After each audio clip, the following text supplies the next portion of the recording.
Vėjas, tokia graži, prasminga, išdidi rudens tyla, susitikau vėjo gūsį švelnų ramų, saulelė debesų šviesoje suspindo, ryto rasa gražiai sužvilgo, ir keičias tas gamtos žavumas, tu juodas debesis pakeičia viltį ramę, lyg žirniai žemė litumi nubarsto. Žmogus visas šlapias slepiasi po beržu. Tokie gyvenimo įvairiaspalvė gamtos paletė.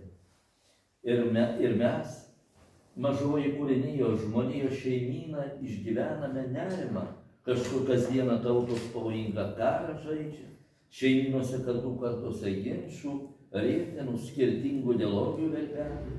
Ir vienišas lapelis nuo medelio, nubyrėjęs lengvai sau leidžias. Lapė liuoksi, gudriai vizgindama uodegą, dievulis debesų patalais bėgioja saulė. Išminčius senas sėdi ant suoliuko, bus pagada, didi paguoda, taika, tiesa, ir žemė sužydės gražiausių džiaugsmo gėrių.